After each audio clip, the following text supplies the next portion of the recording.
everyone. A very good evening to all of you. Hope you're doing well. Do let me know where you're joining us from and how you're feeling this evening. Do use the chat box to let us know where you're joining us from and how you're feeling this evening. Would love to read your messages.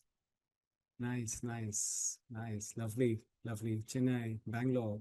Nice. Thank you. Thank you. Please do keep those messages flowing. It gives us a lot of energy to read them, definitely. On behalf of the board of ICF Chennai Charter Chapter, I would like to take this opportunity to wish all of you a very happy International Coaching Week. It gives us immense pleasure to celebrate this wonderful occasion with all of you. It also gives me even more pleasure to congratulate all the members and associates of the ICF Chennai Charter Chapter for winning the Chapter Recognition Award for the year 2024, presented by the ICF Global. Many, many congratulations, all of you. And it gives me even more pleasure because this is the second time that our chapter is winning it. The last time was in 2022. So as part of our ICW celebrations, this time we have a very interesting segment. This time it's a lovely panel discussion on a topic that many of you would love to hear. We're here to understand the lovely dance between coaching and tools and techniques. We're here to listen to a panel of practitioners talk about modalities like NLP and transactional analysis and mind and body medicine. So without further delay, let me straight get to introducing the panelists. Our first panelist is a familiar face to the ICF Chennai circuit. She's an EMCC accredited coach supervisor. She comes with over 35 years of holistic experience as a business head, entrepreneur, HR head, and academician. She has spent over 20 years in leadership roles and has coached and developed hundreds of leaders. She's also trained in transaction analysis and is an MHC in math from IIT Bombay, a certified MCC. Ladies and gentlemen, please join me in welcoming Rekha. Welcome, Rekha. Our second panelist is also a known face to our chapter. She holds an MSc in medical psychology, a PhD, and an MBA in hospitality management. She's a PG diploma in bioinformatics and bioethics, a certified life coach and an adolescent coach with over 25 years experience in teaching and research. She is also a practitioner of the mind and body technique. Please join me in welcoming Dr. Mathangi. Welcome, Mathangi. Our third panelist is a new face to our community, but someone who has a rich experience. She specializes in human behavior, culture, capability building, and leadership development. She has over 20 years of industry experience leading L&D and OD teams across geographies. With over 1,000+ years of coaching experience, she's worked with CXOs and business heads across industries. She's a certified OD practitioner, an NLP master practitioner, a life and performance coach, and a practitioner of many psychometric tools, including Lumina, Hogan, MBTI, and DISC. Very happy to introduce to you Madhavi. Welcome, dear panelists. And thank you so much for taking your time and joining us today. And at this point in time, it's only fair for me to introduce our moderator for this evening. Another popular phrase from our chapter. She's a global master coach, a mentor, an executive leadership and transformation coach, an MCC holder, an ICF coach educator, and an author. None other than our very own Deepa Kani. Welcome all of you, and thank you so much for joining us once again. And without wasting any time, I'd like to hand over the proceedings to Deepa. Over to you, Deepa. Coach, what is that I would like to know about these techniques in coaching? So having said that, a disclaimer here that we are not going to talk about any of the modalities as such here, but how the tools and techniques from these modalities is going to be used in coaching to create awareness, which is the CC7. And definitely everybody knows here that when we do step out of coaching to any of the other modalities, we say that upfront as per ICF ethics. So having given that clarification, let me begin by asking Mathangi, Madhavi, and Rekha on if you had to define in one statement about the tools and techniques that you are using in your coaching, how would you do that? Like, shall we start with Madhavi? Sure, Deepa. If I had to think about a fun way, to describe NLP, Neuro-Linguistic Programming, I'd say it's like an internal radio or a communication device, like a television or a radio, where you're tuning the knobs. Some of us old generation people are used to the knobs, right? So where you're tuning the knobs and you're able to sharpen what you hear, feel, and think inside of you, which automatically leads to, I think, great mental movies, leads to new soundtracks, and probably like overall stepping into a powerful person that you are. That's what neuro-linguistic programming is in a metaphorical one sentence. Okay, that's interesting. The good old example of tuning in. Yes. Fine. So would you like to add on some of the techniques from the NLP that can be used in coaching, if you could name some? Sure, absolutely. I could name a plethora of those. I think this morning I was working with strategies, which is one of my favorite techniques. Working with states is one of, again, my favorite techniques. I think the simplest and easiest is the 6-step reframing that we tend to do like a lot. The I think favorite one is the one that you do with an item or a pen, which is the eye scramble. So there's a whole list. I mean, I could spend a day on it, but yeah, those are some of the ones that come to the top of my mind. Yeah. That's great to hear, Madhavi, that, I was telling that I was not using NLP, but then when you mentioned about reframing, that's something that we usually use in coaching, right? Like positively reframing the goals or the perspectives for them to give another thought. Yep, great. And so shall we move on to Rekha for defining TA in one statement and some of the tools and techniques you use? Okay, so it's going to be tough, like Madhavi was saying, because TA for me is like a subject, right? It's like you asking me, can you define physics? So I wouldn't know how to define physics, right? If I had to share how it resonates for me, what is TA, and not like a classical definition, but TA for me is a theory. It's an entire theory of personality, right? And the aim of designing this personality or coming out with this theory was to help individuals identify what are their communication styles so that they can build healthier relationships, so that they can create positive outcomes for themselves in their lives. And this aspect of TA is what resonates with me as a coach. Because that's what coaching is all about, isn't it? We are talking about relationships. It's all in relationships. Everything is a network of relationships. And we're also talking about outcomes that clients are interested in. And we are talking about positive outcomes in coaching. So yeah, that is how I would like to define TA in a small nutshell. Yeah. So theory of personality. Okay, great. So do you like to share some of the tools, techniques that can be used in coaching as such? Yeah, so I was just thinking while Madhavi was giving such beautiful metaphors, right, Madhavi, I was just thinking, what is it that I could relate it to? And since my background is maths, I was looking at how would I use algebra in life, or how would I use the set theory in life, or how would I use, since I talked about physics, right, how would I use Newton's laws of motion, let's say, right? That's how we would use some concepts from TA. So I wouldn't call these techniques. I would say there are some concepts in TA which find a use in coaching depending on the situation and whatever is appropriate for the client. So I think as we unfold this conversation, Deepa, I might be calling out a few of these concepts. So yeah, maybe people will be able to relate to it more as we move further. Yeah. Sure, Rekha, we are all eager to listen from you on those. Yeah, shall we move on to Madhiki? Sure. Thank you. And I really love the way both of them put it across. And I connect a lot with how Madhavi put it across. It is more of like a tuning in. I'm just putting a little bit when I'm going to talk mind body is almost like how we say coaching is mastery is definitely listening. When I bring in the mind body technique, it almost makes them to listen to their own body. So sometimes when what they feel when they are telling how it happens, and you bring in certain things to make them feel now how do you feel? So they are that experience that they get is what gives them a little bit of edge when they are going to talk further to us. So that's how I put mind body, just connecting it. Because when I'm saying I'm angry, how and where do you find it more effective? Is it the way?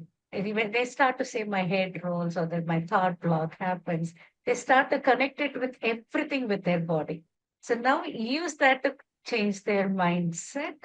It makes it literally a small this way connect, you make them reconnect the other way. That's how I put it across. Yeah. So connecting to the body, listening to the body. Listening Right? to the body. Yeah. That's the So- thing that I would like to put it. Yeah. In coaching mastery, we help clients to listen to themselves as Exactly. such. And Yes. here you're helping them to listen to their body. Body as well. Body as well. Great. Do you have any tools or techniques that you would like to name some from mind body techniques? A simple thing when you're talking about this person, right? Mhm. What's your heartbeat now? Simple, it's enough. I'm talking about my loved one, what happens? I'm talking about my irritating boss, what happens? Automatically, you're thinking like just the thought can trigger so many things in you. Hmm.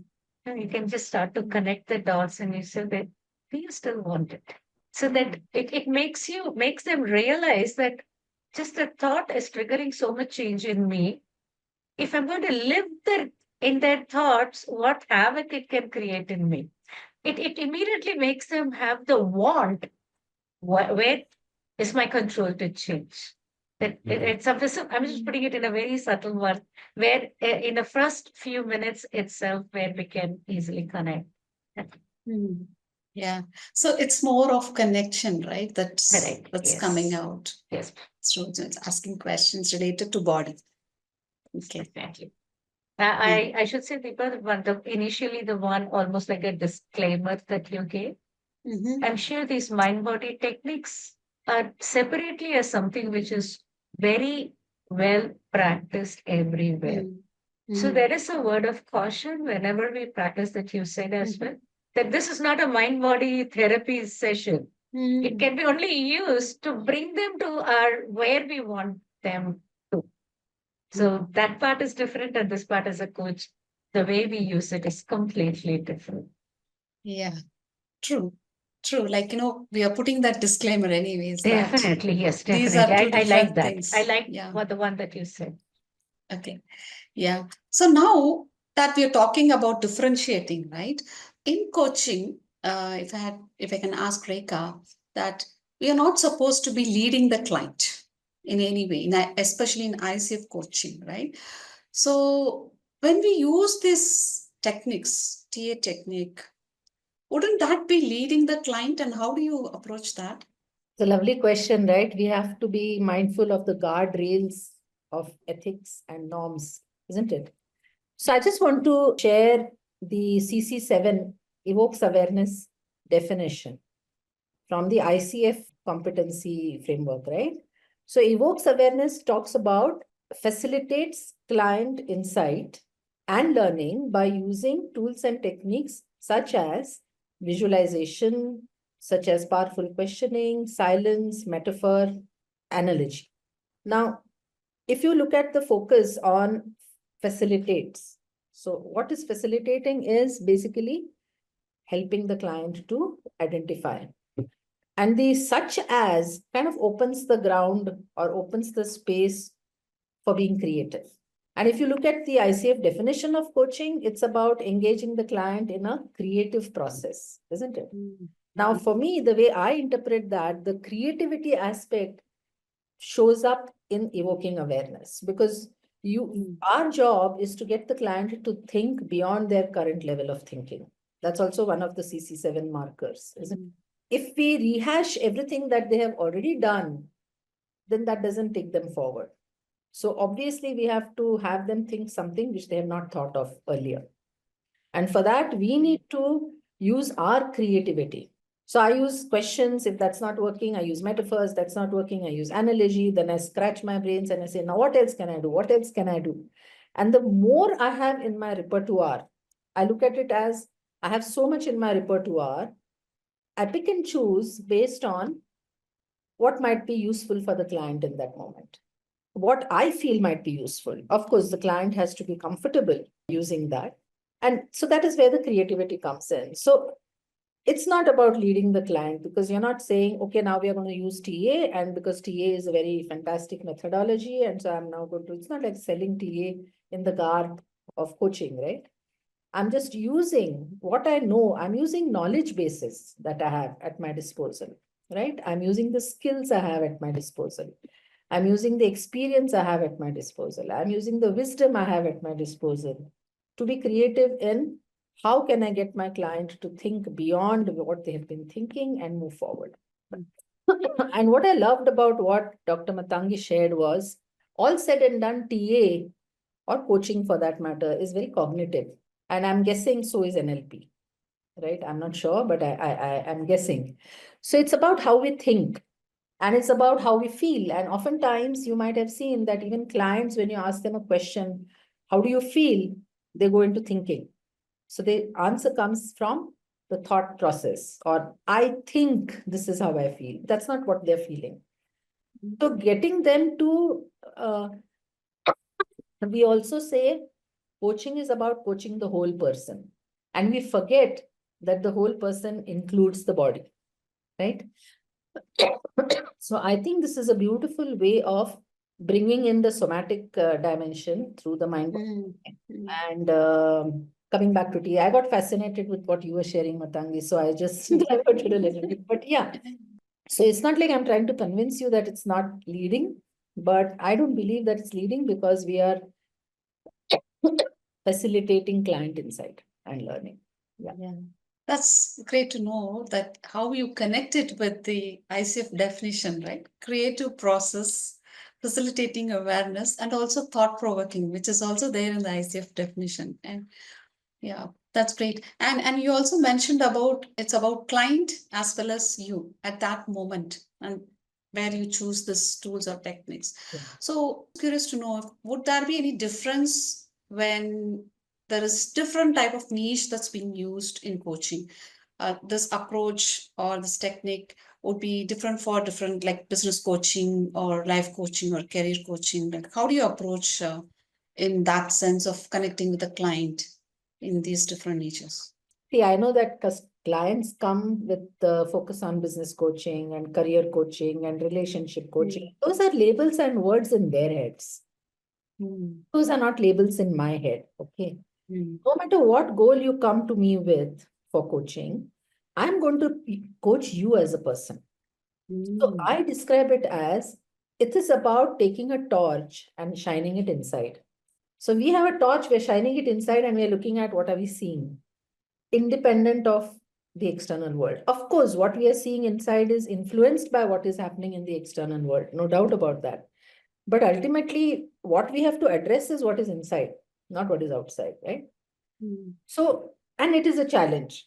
You should know that, Deepa, right? It is a challenge. It is a challenge because we have to gently move them away from focusing on the external world to focusing inside. And then once we do that, it's all about life. So I might call myself an executive and leadership coach because I'm coaching executives and leaders.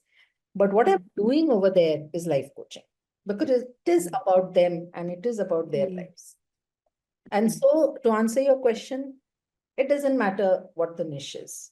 The niche is only for identifying a category of my client. Label business coaching and career coaching is for them because they can relate to that, right? Where I stand is, you are a human being, you are an individual person. And my focus is going to be on you while you're focusing on your problem. Yeah, that's a great sentence to finish. I'm going to focus on you while you're going to focus on the problem. Looking at a whole person rather than the labels. That's a great perspective to be in. So I'll move on to Madhavi to understand, how do we measure progress from using these tools and techniques? That's an interesting question, Deepa. How do you measure progress? I think one of the key skills that a coach needs is to be able to see distinctions. And I think that's one of the power skills to have is when a client comes in to when a client is leaving, what all has changed. Are you able to see the minute distinctions to the massive significant shifts? And I think it stays the same, irrespective of whether you're using any tools, modalities, or you're sticking to, the ICF way of coaching. That is the key skill we all bring to the table, is to be able to see distinctions. And then, of course, like no matter what tools you're using or modalities, again, you're still staying with the outcome. You are here to serve the client, to be able to reach that point B from point A. And in that process, to be able to look at, how beautifully Matangi used the Kensho, to put the torch inside, and you've grown through that experience of moving from A to B. But those you will notice when you build the skill of distinction. So, when the client comes in and they are talking about things are happening to me, life is happening to me, I don't know why things are like this, to when they are leaving, they suddenly start to take little signs of ownership. And they say things like, I noticed that I became angry in this context. You can tell that the shift has happened. It's a distinction. And distinctions can be in feelings, distinction can be in your frames, on how you see the world. Distinctions can be in the words and language that you use. Distinctions can be in your skin tone and body language. By the time coaching is complete, they will start shining. So all of that is a measure of success, is progress. But then there is also the clear look at, have we really reached where we started with? What was the goal that we started with, and have we gone there? And in the process, have we grown? So for me, measure of success, no matter which modality, these are some ways to look at measures of success. Yeah, those insights, that distinction, and in the words that they, even the skin tone that you mentioned, the glow that people might get. Yes. That's interesting to note it, actually. So now, when you say these things, right, how do you ensure that whatever is the distinctions that's coming in, it's not momentary, but it is lasting? Because you are talking about ownership, right? When clients are leaving with that ownership. So how do you ensure that it is lasting beyond that engagement that you had, and it's a long-term thing? Yeah, I think it's a powerful question, and we all grapple with this. And I think one of the key words that is now, I think, on everybody's vocabulary is generative change. Change that is deep and change that stays. And also because I came from a background of OD and training, one of the statements that's always stayed in my mind is knowing is not doing. Just because you've had a insight does not mean that you're going to go and implement it, that you're going to change anything in your life. Like all of us know we are supposed to exercise. We all know it, but how many of us do it, right? We don't. Or all of us know that we're not supposed to lose our cool with, say, our kids. But how many of us are able to really stay with that? So knowing really doesn't equate to doing. And I think as a coach, it's important to identify, be excited when the insight shift happens, and then carry it forward to creating a feeling shift, creating a action shift. What about the insight can be translated to maybe create excitement to take action, and then is action being taken in their daily life? And if there's something coming in the way of action, then how do you look at your ecology and help them take that action? And I think that's where that you've made good, significant generative change that stays a long, probably relatively longer term, rather than stay at, okay, I know this now and I have an insight. So that for me, then I know I have an indication that it's deep generative change. I also realized that an indication of generative change is when it aligns with your values.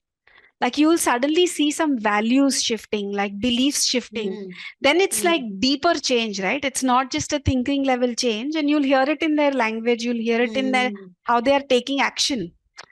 For me, that shows that, okay, now this is here to stay. Because now how you see it and believe in it and your values have shifted. But yeah, these are the exciting moments of being a coach, I think. Yeah, I understand that exciting moments of value shift, belief shift, Yes. and getting into the action, which really shows up. Okay, this is going to last. Yeah. So I'll just move on to Matanki now. So Matanki, while we were speaking about the progress, right? Have you seen significant impact in any of the clients in your case where they have seen a major impact in personal transformation, like this value shift or belief shift that Madhavi was talking about? Could you share some light on that? For me, TA and NLP, I'm learning as both of them are speaking. But I'm just, as they speak, I'm just seeing like the boundaries between the three are very narrow, and one works for the other, one translates into other, and at the end of it, it is the transformation that is happening. That's beautifully said by all three, both of them. So I'm just feeling like it's more of I'm just trying to say one of my clients. I'm just taking that with a lot of anxiety coming for a session because it was the first job with too much of anxiety. Like it's from the college to a job. Am I right? Am I fit? All those self-doubt kind of a thing. As Madhya was telling, I was just putting it across like, how do they find what is their true strength and other things? Is what we keep exploring as we are making them do a self-discovery mode by our question, powerful question that we do in the coaching session.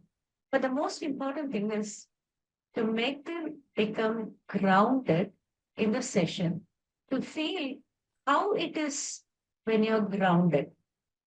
What does your body, how does your body speak with you when you're grounded? Now, when you think, how is it? The same problem, look at it. Now, this makes them feel like when I am grounded, it's like there is so much of clarity, right? So now, the minute they're doing it in the safe zone right in front of us. Now, as I said initially, like listening to your body. Now, just next time when you're entering your meeting or when you have to present, or when you have to present, if you're able to express it, it's fantastic. Like you say that, I start to sweat. I start to become fidgety. So it is like this is there, noticing it, or you start to explore that. Is it like, now are you fidgety? Now how are you? No, I'm not. You've never seen me, even in the first session. This is the first time you've seen. Why the anxiety is not there? How are you grounded now? What did you do before you came in? You will see that they would have done something, would have listened to a music, something, all of it, for some of the technique for us to calm down. So now, have you practiced it? When you start to say to them, no, I'm not in the tension, I don't do it, sort of a thing comes. Now, when they start to learn that they have their own toolkit, which they know to use it or know to tell to others, but not to practice it. When they start to practice it, they just feel like, oh my God, I've just challenged my own inner critic kind of a thing. So I started to feel like, yes, I have this. And this was an amazing thing. Like this 26-year-old came to me in just a month, you know what? I'm leading the team now. From being a team member to leading, how did you make it happen? Every time before I went, how did I go in? It's not the preparation which matters, that I'm really doing well, but it is that the tension with which I go in what. Now, how do you feel about your confidence? What that is what improved. It is not the tool, but what it was like, who am I telling to myself that this is not me, this is me, and facing my inner critic in the most confident way. I think that's something like I as a coach, that was I felt like, oh my God, that is so simple. And she found her own method, she found her own way, and she found herself excelling in herself. That is the part that I just feel like what both of them said. I think it finally translated into that component of it. Finding herself, who am Yes. I? So, when clients are discovering, that seems to be a lasting transformation Lasting. that they have. Yeah, like how I was just And looking into what Madhvi was telling, into making into a deep change, aligning with their values. I'm just adding one, aligning with their ambition as well. There's no stopping now because they know like this direction is making them move towards their goal. They just like they just want to come to you and tell like, you know what, I had this and I tried this. So that sharing of their success story, like we become like their co-creator kind of a thing. It is sense of happiness.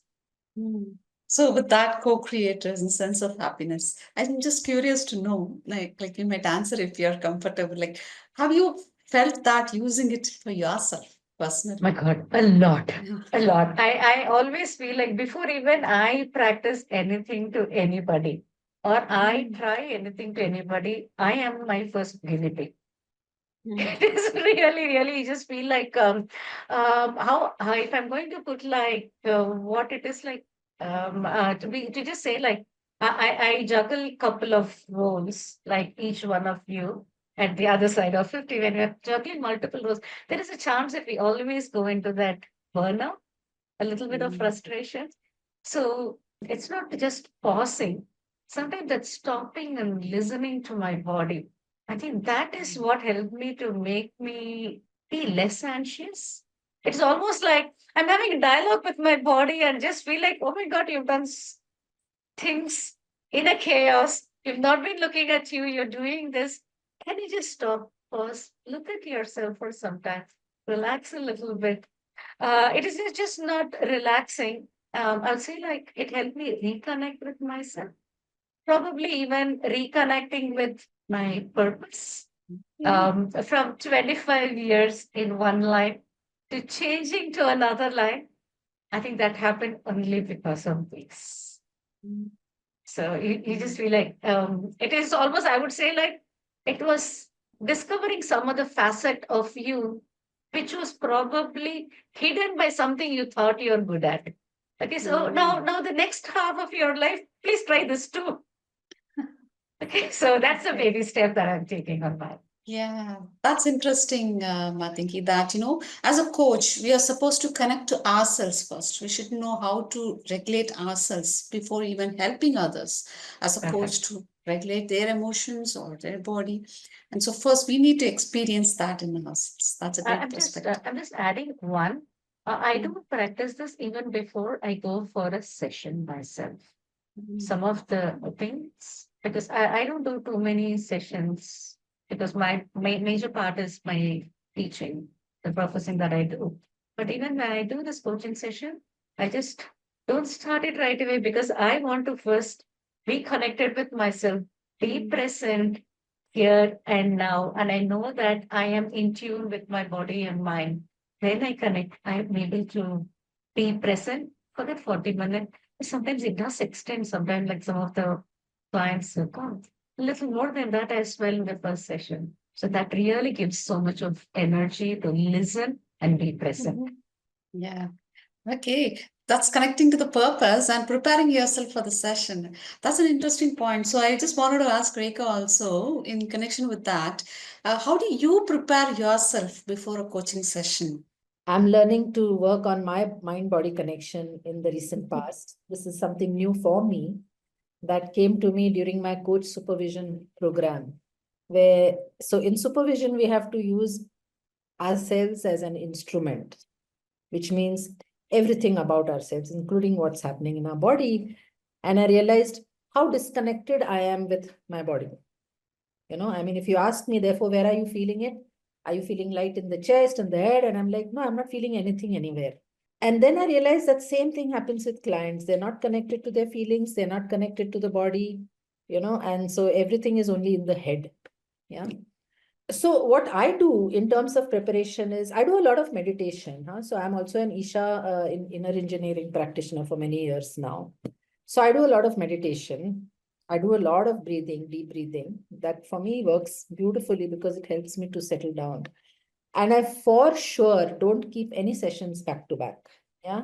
So I may not even do more than one session in a day because it requires me, it takes a toll on me, is what I've realized. I mean, I may not initially, I may have felt that, oh, I can go on like like a robo. Well, I'm not a robo, I'm not a bot, I'm not AI, I'm a human being. And when I'm interacting with a client, what the client is saying and doing is definitely rubbing off on me. I may not realize it, but it does. So I not only do I prepare before, but I also debrief after. So I need to shake it off. right? So I'm shaking off this role as a coach now before I go into any other role that I'm playing. Otherwise, I'm carrying that everywhere with me. It's like you Yeah. pick up a bag and you carry it, and then you forget you're carrying it. Then you pick up one more bag and you're carrying it, and before you know it, you're carrying lots of bags with you. Yeah, so Yeah. I think it's important to prepare before, but one area which I don't think people really focus on is I think it is also required to complete after. So that if you're going into the next session, you're not carrying anything from the previous one into the session or into anything else that you may be doing in life. Yeah. That's the way I prepare before and after. Yeah, and also reflect on, I usually reflect on the previous session, like what I could have done better. What is that came on maybe? Something like that, like self-coaching. I take that to supervision, Deepa, because if I do a lot of reflection in knowing me, in all probability, I'll only be focusing on what I missed. So it's important to know yourself also. It's important to know your own limitations, your own weaknesses, your own, limitations. I wouldn't call them weaknesses, but this is who I am. So I have to handle myself the way I am and not the way someone else is. Yeah. This is what I have to start for myself. Yep. So now when we look at the purpose that Madhanki was also talking about, right? Like, what was your purpose in using the TA concepts in coaching? What attracted you? Okay, so TA came into my life way before coaching did. Yeah. TA came into my life because I was going through some big challenges in my life, and I was going through therapy. And my therapist was using TA techniques, which I was not aware of. And then so that therapy was so life transforming for me that I signed up to study TA. And then for 8 years, right, like Matangi was saying, for 8 years, I only used TA for my own benefit, very selfish. Everything I just want to absorb and use it for myself. So what happened then is that over a period of time, I think it got internalized. So I'm not able to now say, okay, now I'm going to remove this TA out and I'm going to look at it and I'm going to apply it. It's internalized. I use it day to day in life. So in coaching, how I realized is that I seem to be using some of these concepts in coaching even without my awareness. Remember, Deepa, you were saying reframing. Huh? Yeah. We are doing it. So it was not even in my awareness. Then when it came in my awareness, I said, oh, wow, I'm using all these things and I was not aware of it. Now let me make it deliberate. So then it became a conscious choice. And now I look for opportunities in the moment. If I feel the client is ready, if I feel that I can use the concept using the client language. So I never ever use TA language. Going back to physics, if I have to explain Newton's third law of motion, how would I do it without using the language? That's how I would do to use a TA concept. So that's how it comes. It comes in the moment. And that's why it is so attractive for me. But then I realized that's what I do with everything. I was a part of landmark education for many years. I use that without knowing. I use inner engineering concepts without knowing. I use this. I use project management principles without knowing, the way I structure my session and so on. So I think it is all about internalization. I don't think I will be able to use a tool in a deliberate manner saying, here is a tool. Oh, okay, wait. Now let me look at all the tools I have. I think this tool will be useful. Okay, pick it up and use it.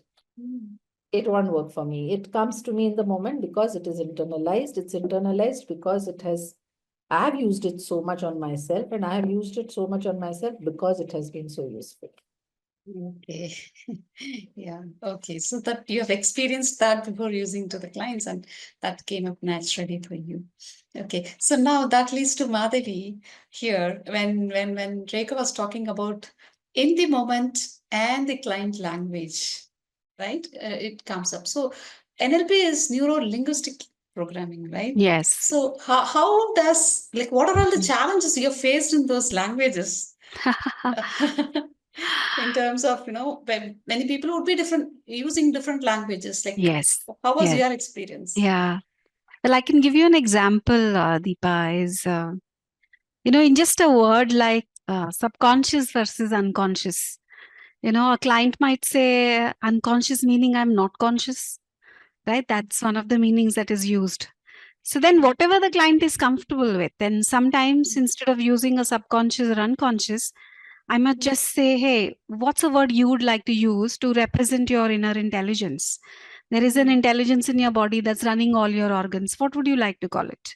And they might choose a word, and whatever works with the client. And the key is to notice that if you're using some language and it's not landing, you will see it. And if it's not resonating, you will understand it. And I think being connected to that is the key. But I wouldn't say there are any challenges, even when you have a very, linear scientific thinking client.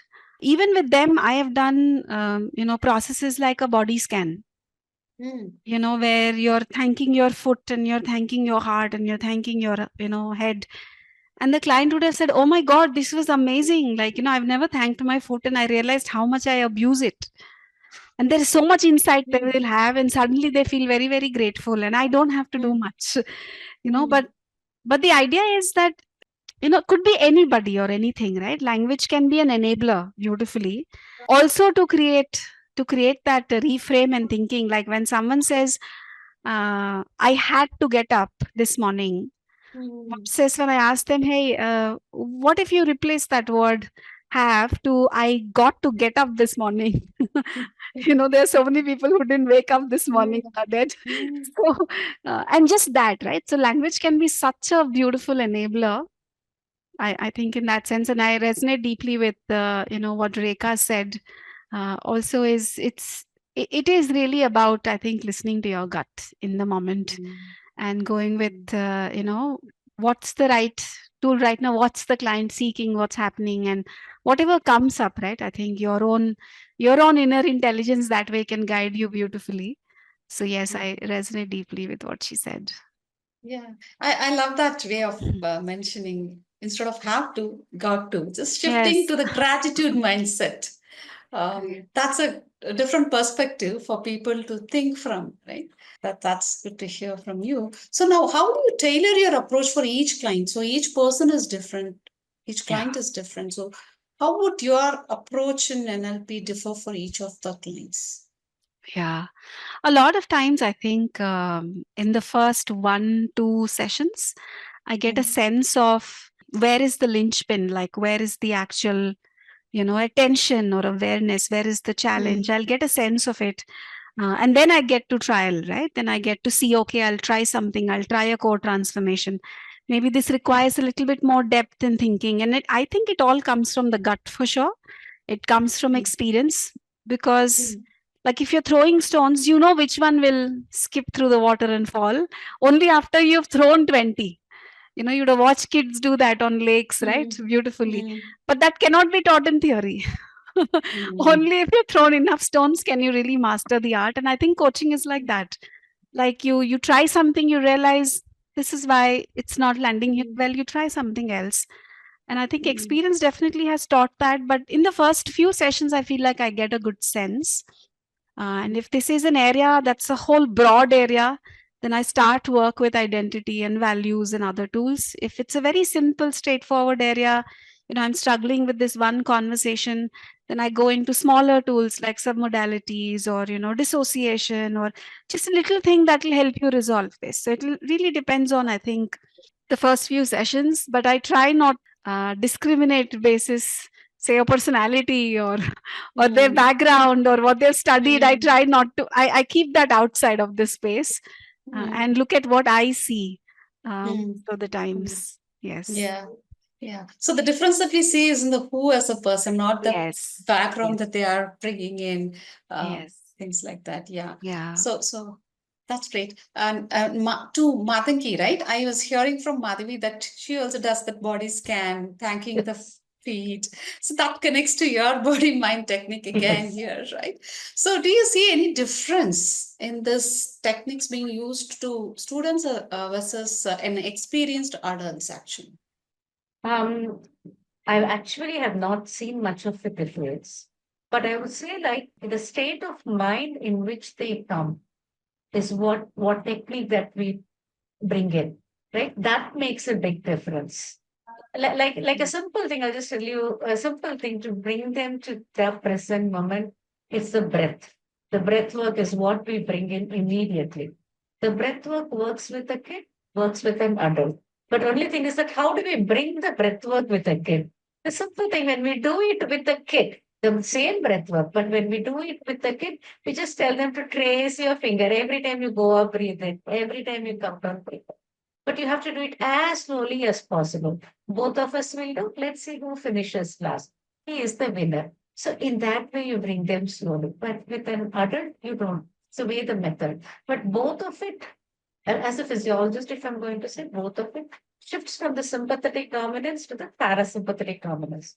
Calms your brain, clarity, then it comes. So for both of them, the causative thing is the shift of the sympathetic dominance, that anxiety and other things.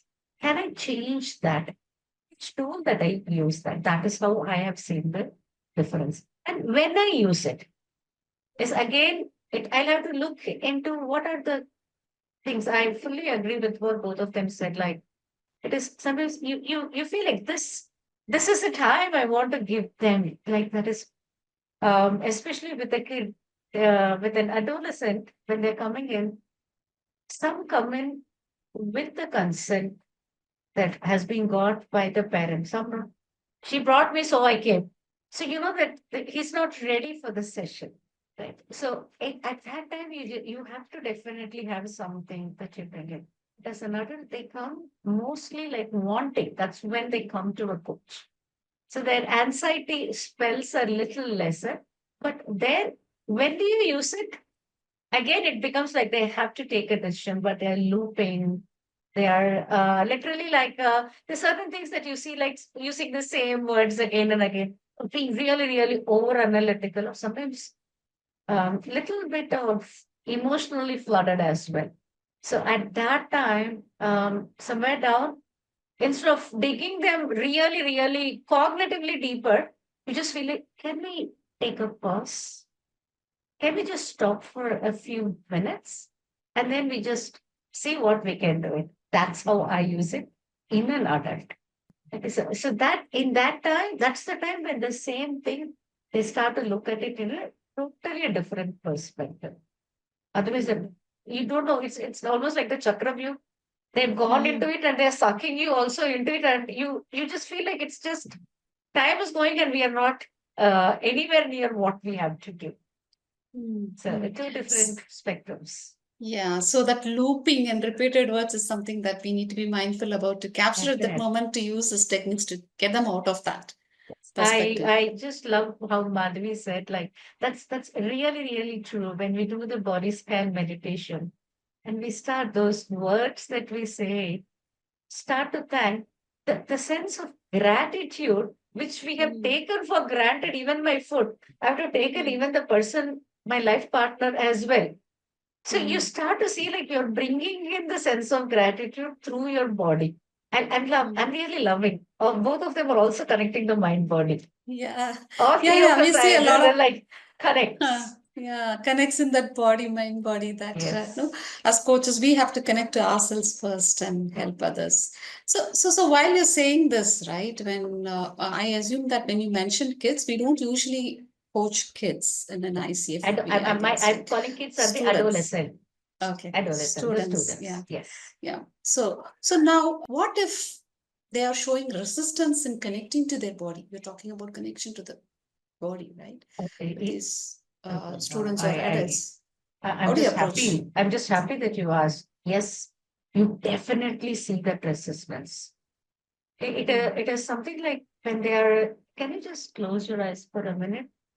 You can see a resistance in them. They are uncomfortable to be within themselves. Actually, if as a coach we are sitting in that situation, we are getting so much of a valuable information from them. If we are listening to that they are not ready, it's probably a past hurt, a trauma, or probably unfamiliarity tuning inwards. It is a totally disconnect of the physical self and the inner self. It gives a lot of things for them. At that time, you never ever give any of these things into that thing. Like, because I am able to understand that diving within has not happened. It is only what I am seeing, what I am hearing. It is not what I am feeling has not been. What I'm feeling is what I'm heard. What is feeling is like what I initially said. How is my body reacting to it? I've never ever given a try. So that is a clear, valuable insight that I'm getting when the client is showing a resistance to any of these things. So you don't force your technique at all. So now you know it's a touch. It is a touchy point. Be very watchful to treat that they have never gone deep inwards. You are going to take them for the first dive in the pool of their inner world. Is it now or is it next session? It gives for us, because it's that time, is it an opportune moment to go deep on how much depth? It's almost like a swimming pool, a 5 feet pool or 15 feet pool. It gives a, that's how I've been using this. Okay. So slowly progressing, not forcing them. Yes, because the resistance clearly tells I have not had an inner connect. That's one. So Yeah. because once I have the inner connect only, I start to see the, even for a good thing or a bad thing, the ripple effect, I start to see them, right? So it becomes a little touchy to go there now. Yeah. So the inner connect, if that's not there, like we won't be able to use that at that moment. So you decide at that moment, Yes, okay, I'm not yes. going to use this because it connected is not happening. Okay. Okay, Madhi. Madhi. So now I just want to move on to Rekha here in connection with what we have been discussing on that connecting with our own self, right? And people showing resistance in that. How do you apply TA concepts in such situations in coaching? A person who's not connected to themselves. Is there a way in TA that could help in coaching to help them connect to their own self? Okay, so TA is about intra as well as inter. Yeah. So it's about your communication with yourself, your relationship with yourself, as well as outside you. So what are the transactions going on within yourself?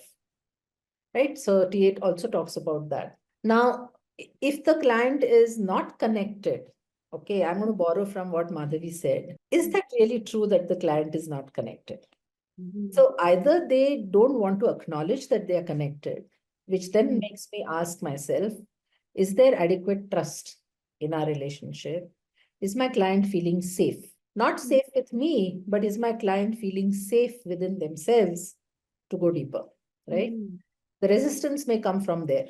So I'm not feeling connected, or I don't know what is the connection, or I think Neetu has also asked, I don't know, as something that clients say. Is that really the truth? Because if it is about yourself, you should know. But you feel like you don't know, or you don't want to acknowledge you know, or you don't want to find out what it is because you're too scared, right? So this is not the time to force, like Matangi was saying. There is resistance, so acknowledge that there is resistance. Be respectful of it, right? Know where your client is coming from. Be aware of your own biases. That moment. Be aware of your bias in your need to want the client to get connected because you feel that is what is right for the client. And you're not even aware of it. So a whole lot of presence for me, CC5, presence is also about being present to self. Every moment while I'm present to my client, am I present to myself? Am I present to what's going on for me? Am I present to what is my filters? What are my biases? That might not be serving my client. Yeah. And then where are these coming from? So we talk about ego states in TA, right? And most of the values, most of the beliefs, assumptions, the should, shouldn't, must, mustn't, like the truth, all come from the parent ego state. So when my client says, I don't know, or when my client says, I am not connected and is saying it like it's the truth, I know that somewhere there is some reference being made to a ego state that is not serving my client. right? Mm. And so I'll not talk about ego states at all, of course, because I'll not talk about anything which is technical TA language. Mm. But Mm. I might say, where is that coming from? Mm. Or I might say, what do you know? Mm. Or you're not feeling connected here. Where are you feeling connected? Mm. Right? Somewhere you have to shift them from not to present, missing to present. So if this is not where you're connected, where are you connected? What is the connection that you can see, not what is the connection you cannot see? And then move it from there, wherever it goes. Mm. So for me to be able to do that, I need to have knowledge of TA. My client doesn't need to have knowledge of TA. I need not use that. Okay. Another place where I feel there could be resistances or client is saying, I don't want to go there or I don't want to see this is if there is some relationship that is close to the client, but they don't want to talk about it. Yeah. Now this will bring me to inter. So what is going on between the client and this in this relationship? Are they in a drama triangle? So is there a rescuer victim role that they are playing? Or perpetrator victim role that they are playing? So it's for me to see what is happening and then for me to ask more details about what is happening so that the client can unravel it. They can unravel the triangle and they can move away from that triangle outside the triangle. I don't even have to call it a drama triangle. So these are some ways I will use basic TA concepts. Or there could be a pattern. You know, I once had a client who went from very senior, okay, client, went from one organization to another. There was a continuous pattern over there. Every organization my client left because they were not getting along with their manager. Very toxic relationship with the manager. And what they were not able to see is that the common thread over there was them. You know, so what is going on? What is your relationship to authority? And when we unraveled that, it came to what is their relationship with their father. We didn't go there because that would have taken into therapy. But there was an awareness and an insight that helped the client move and take responsibility and take ownership for where they were. Yeah. But you have to be gentle. You have to be mindful. You have to take it very slow, very easy, and not force your need on them. Again, the force, not to force our need, going with client centric is coming out here. And the key thing that I'm noticing here is again the self-connectedness that we are in. And only then we'll be able to help that with the client. And also reframing them. If you don't know, so what is that you know? And no, you were talking about if you're not connected here, where else are you connected? Right? You know, alternate perspectives or reframing or exploring the options. That shows, right, how it can be applied in coaching, right? And I love the way that you had put in terms of the client moving away from each organization because of the same reason, not going well with the manager. And the question that you asked, right, which is on how connected with the authority, your relationship with authority, not the boss, right? We instead of exploring on relationship with the boss, relationship with authority, the common thread that we are seeing, which is on the patterns, right? Recognizing the patterns and themes from the previous conversations or the previous instance that they have gone through, that helps them give that insight. And yeah, that's something that would help them getting connected. Maybe they are not able to acknowledge, as you said, right? They are connected, but they're not ready to acknowledge because of their ego state. But we would say that, we would ask, like, where is that coming from? There's also something that you connected that ego state tools and technique from the TA to how to apply that in coaching. Instead of saying it directly, it is a question that's asked. So where is it coming from? Right. Yeah, that's a great insight, Rekha. So I'll jump on to Madhavi. Right. So how Rekha was talking about different questioning patterns, right? Do you have any specific tools for powerful questioning or techniques for powerful questioning that you wanted to bring in that mindset shift that, Rekha was also talking about, and earlier you were also talking about the mindset shift. Sure, sure. First of all, Deepa, I must say how you're latching on to our beautiful points and bringing the summary out. I feel like I'm learning and then I'm relearning, quickly. So I must acknowledge how you're catching on to these and how you're connecting the thread beautifully. I think the thread across any modalities is definitely power of questions, right? I mean, there's no doubt about it. The more you do, the more you realize, and the more you do, you also realize question is not to create clarity for you as a coach, but clarity for the individual who's sitting there. And through allowance, how I think the core of what all three of us are saying right now is just allowance. You put the question on the table and you allow, and for the insight to happen, for the connections to be made, etc. I think my learning definitely has been from across modalities, especially for questions. What question can land how, and changing one word in the question can shift the experience. That's what I've learned from NLP, is to be very, very conscious of your language. That a little shift in tonality, which is putting stress on one particular word, can change the whole meaning of the question itself. And I've had those experiences, and I've had the, I think, benefit or real sheer luck to learn from some of the masters of NLP in that sense, from Mr. Ashlesh Rao and Monica from the Neoway Academy. And I've learned NLP for like 15 years now. It's the age of my daughter. I started when I was pregnant with her. She's called NLP baby in our house. So I think like my learning has come from that, but I must be true to this, that I've learned from ICF, I've learned from mind body philosophy, I've learned from NLP, and learned from Socratic thinking, because most of my life I've been in the corporate teaching critical thinking and problem solving. So I've learned from Socratic questioning, and Mr. Jiddu Krishnamurthy, learned from him. But all of that come together, I think, is the idea is this question working for the client, and are they getting clarity, are they connecting deeper to where they're supposed to go, is it creating impact? I think that stays as a common thread, and it is it done with allowance? That's what stays for me in the context of questions, Deepa. Yeah, so that was great insights on who you follow.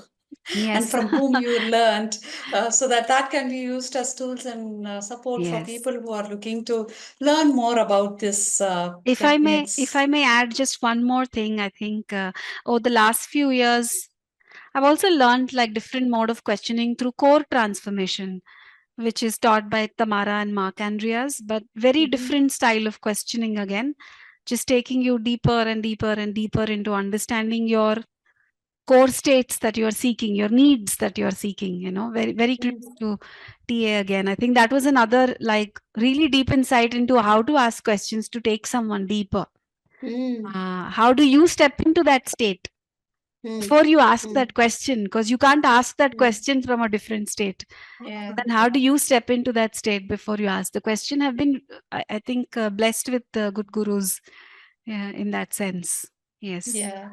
As coaches, we are all blessed Yes. to be a coach. Like, coaching found us. Yes. That's what I usually say. It's not about we found, like maybe, the same way NLP found you, and TA found Rekha, and body mind technique found Matanki, and all of us, together was formed by coaching. So, and that's the integration that we are bringing in. So now, as Madhavi was mentioning about questioning, right? I also wanted to move towards the last segment of how we design actions in coaching. The same way, how do we get the commitment from the client? If Madanki can answer on this, like, in terms of actions, how do we get that commitment from the client using this body mind techniques in coaching? Definitely. Like, I'm just going back to my first one, connecting with the body.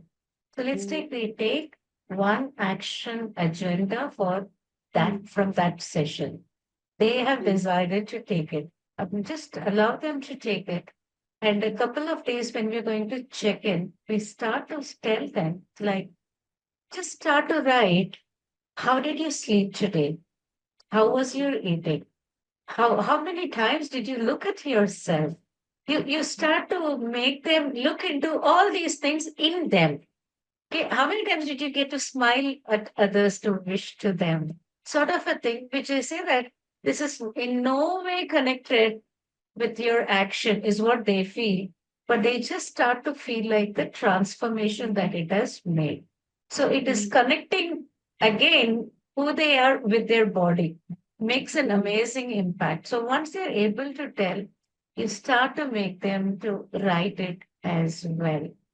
So how fast did you, when make the questions like, when you went to the bed, how long did you take to fall asleep? Simple question. Like I'm a stressed person. You've been taking something or other, and you know what? I normally don't get sleep that fast. That's so normal thing that we get, right? And they've taken an actionable point, whatever it could be. If they have taken it and they're practicing it, and the, I get a good sleep. I wake up. I really like. I got to wake up, and I woke up. When she said, "I really love that." Okay, so it's something like the way they start to look at things in itself becomes very different. So make them appreciate the small success or small takeaways or small changes that are happening. Like this one small thing makes so many things. I'm just giving you an adolescent. It's a very simple thing. Let's take he has taken a decision to wake up early. That's the only thing which he has taken to do. He has multiple goals, especially like this session. That is the thing that he has taken up. I woke up at 5 a.m. today. Excellent. That's how you go about, right? He just takes it excellent, gives a thumbs up or something. Oh, by the evening you started, you woke up at 5 a.m. today. What all did you find to have changed? I took a bath leisurely, didn't hurry. I enjoyed the breakfast. So you're literally making them mindful is something like they're making them live their life rather than just go on it. Now, just make them that's connecting with themselves, enjoying what they are doing, enjoying what they are seeing. I think that makes they start to feel like they've changed as a person because they just this goal, have I reduced weight, have I done this, blah blah blah, that goal, and that goal transforms to so many things in you, right? From the simple thing, choice of dress, the color of dress, estate weight change, you just see like everything changes, but are you noticing it? Noticing self, that's where I did. Okay, that's great. Noticing the self, even being a small thing to decide on what needs to be done. Yeah, so that's great move. And without actions, coaching is not complete, right? Whether it is small or a lasting thing, but at least there needs to be some action. So with that, I just pose the last question to Rekha. How do you move your clients towards action using TA techniques in coaching? I hope I don't move them. I hope they move on their own. Otherwise, I'm not a good coach. Yeah. But yeah. So what happens is, let me roll back a little bit and say, what is the basic philosophy of TA, right? Basic philosophy of TA comes from all people are okay. Everybody has the capacity to think unless you are brain damaged. Everyone takes their decisions.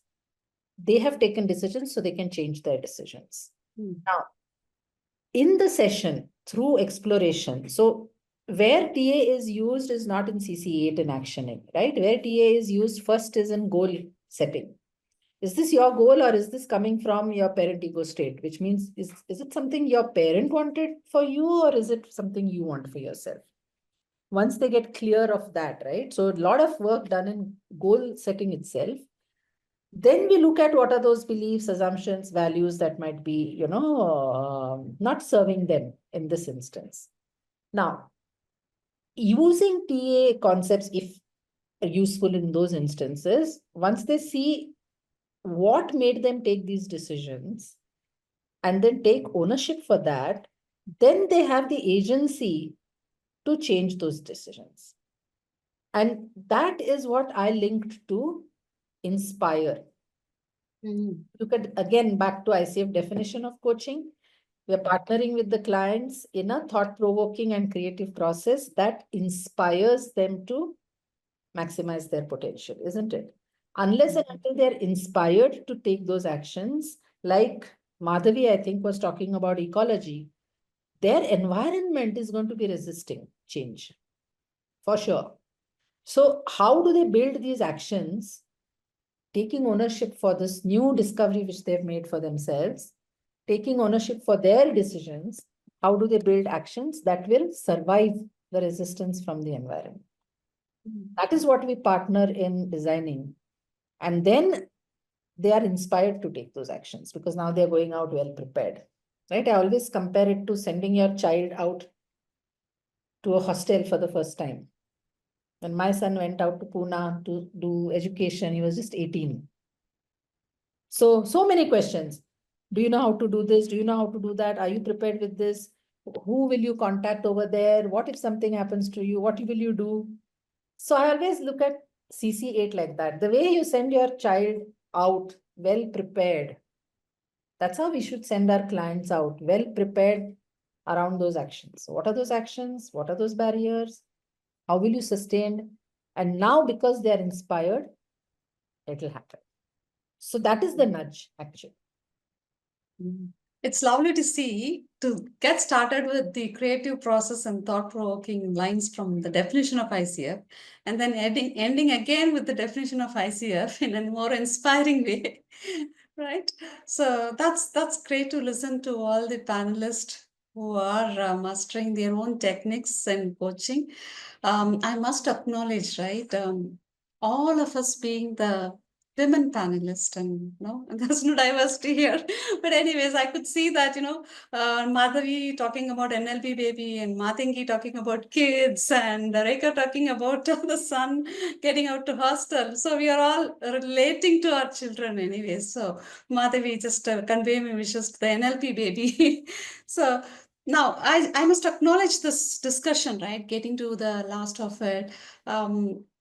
It was very inspiring. It was very insightful to hear the commonalities, even though it is different techniques. We use that in coaching, and there's a lot of common things that has come out actually in all these techniques that's been applied in coaching. The first thing being that purpose-driven and shift in the values and the beliefs as a progress that we are seeing, the mindset shift that we are seeing here using all these techniques, and being more self-connected, connecting to the self. As a coach, we connecting to ourselves, and as well as helping the client connect to themselves without forcing them, and having gently being with them and deciding on when to use, when not to use, without that force. And it's all more about helping them through the thinking process, that being a thinking partner. And of course, helping them to feel their body and thank their body, being grateful to it. As Madhavi was also mentioning about getting into the gratitude mindset shift. So all these things is something that I see coming up in common with all these techniques, and we are all going towards that transformation that we are trying to bring in ourselves, as well as help the client to have that personal transformation, irrespective of the techniques that's being used, irrespective of the niche that we are using. It's about the outcome. What is the transformation and connectedness that the client is going to have for themselves? And we as coaches are there for them to help that. So with that, I thank everybody for being How on this amazing, panel. Deepa. Yeah. Before you shift to others, the audience, I want to thank you also, Deepa. I want to add my 2 bits to Madhavi. I loved the way you threaded all of the pieces together Yes. into a coherent, meaningful flow. Beautiful. Thank you. And thank you, Madhavi, and thank you, Matangi. True partnership here. Thank you so much. Yes. Yes. Thank you, Deepa. It was beautiful. Connected each one, and the cogent thing was amazing. A lot of learning from my co-panelists. Sure. So now the floor is open for Sriram for questions from the audience. Yes, in case you have got off being mesmerized, you could definitely ask your questions. I'm sure the panelists are ready to answer them. We could take a couple of questions in case any of you have anything. Okay, it tells me two things. One, definitely people are still in that space of being completely in a trance. And of course, I think a lot of clarity has prevailed because of which there are no questions, I'm guessing. But must truly acknowledge some things here. All of you spoke about how we could kind of deal with limitations. One limitation which at this point in time I have, which I don't know how many of you can help me with, is time. Unfortunately, we are out of time, so otherwise we could have continued this discussion for a little more, for a little while more. And of course, all of you spoke about how each modality found you. I'm glad I found each of you for this panel. So thank you so much for joining in. Deepa, I also remember how you spoke about, being a very different animal when you step into the zone. I'm sure all of us experienced that on a very light note. But generally, thank you so much, each one of you. Thank you, Rekha. Thank you, Matangi. Thank you, Madhavi. Thank you, Deepa. And thank you to the entire participants who've been here patiently listening to all this lovely discussions. And yes, please feel free to share your feedback. We would love to have more sessions like this that gives us a different perspective of how coaching works and how it can be, areas of life that we can look at. But thank you so very much for taking your precious time on a Saturday evening and joining us. Have a lovely evening. Have a lovely weekend.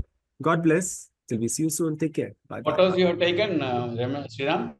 We can ask them to come on the Took the- camera. Oh, yes, we Photo? can do that. I have clicked some pictures, but sorry. Thanks, Baburaj sir. All of you can. That's why we need coaches. Yeah.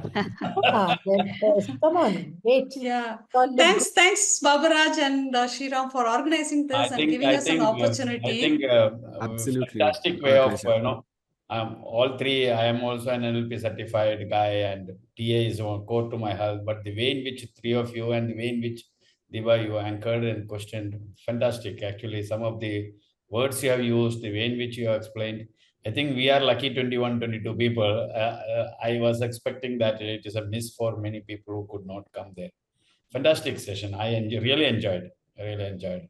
Fine. I hope we will have the recording We of will the session make it for available. others to Yes. be We will certainly make it benefiting available. out of it. Today, And I today think, do we have CCUs for this session, Baburaj? No, we don't. not applied for it. We don't have Okay, CCs. fine. Sriram, if you want everybody to be in the picture, you'll have to remove the spotlight from us. Yeah. Oh, yes. I didn't realize that it was just. Uday is there. Uday, would you like to say something? Yeah, thanks. Thanks, Baburaj. I was just hesitating. It was half an hour I went away to take care of something important. But then what I liked, to the extent that I listened and understood from Deepa, the moderator, as well as the panelists, three of you, Rekha, Matangi, and Madhavi, is that about the need to be present in whatever you do and the distinction to allow tools and modalities to be enablers and not hugely dependent on that. Third is what came back again and again, the I heard, is about the value of asking questions, very reflective questions. I went back to some learning that I had somewhere else about investigative discovery and empowering questions. So connecting from the agreement to the action point is CCUs. So the investigator is not about, in that sense, criminal investigation, investigative journalism, but to explore very, very deeply. And the discovery is about who are the client, which was touched upon all the three in different facets. And lastly, empowering, which is about enabling the clients to get to where they need to and helping them get to where they need to in the process of coaching-centric value. So I'm really happy that I joined. Sorry, I could not be there for half an hour, which was something which I pre-committed. In fact, I registered for this only about half an hour prior to the webinar. Okay, so good luck. Thanks, Baburaj, and thanks, Sriram, for anchoring it very well. And thank you, Rekha, Matangi, and Madhavi, and Deepa, of course. Yep. I personally felt that, if we have had that link to the register separate from that of poster, many people would have found it easy for them to register. So we would have had more participation. We'll take that Anyways, feedback. fine. We'll see how we can work on that. Thank you so much for that. Anyway, All right. we can have a pat. All the panelists also can have a pat on ourselves for making it like a wonderful session. I think. I'm going to quickly request everyone to, in case you wish to switch on your cameras, we'll click one picture. Of course, we have some of those paparazzi moments, but apart from that, an official picture if all of you would like to have your cameras on. Okay, on a count of 3, 1, 2, and your best smiles, please. Thank you so much. Thanks a ton. Thank you all once again for joining in. Thank you to the panelists. Thank you, Deepa. Thank you everyone for stepping in and making this such a wonderful evening, filled with learning, lots of lovely moments. Yeah. As always, see you soon and take care. Thank you.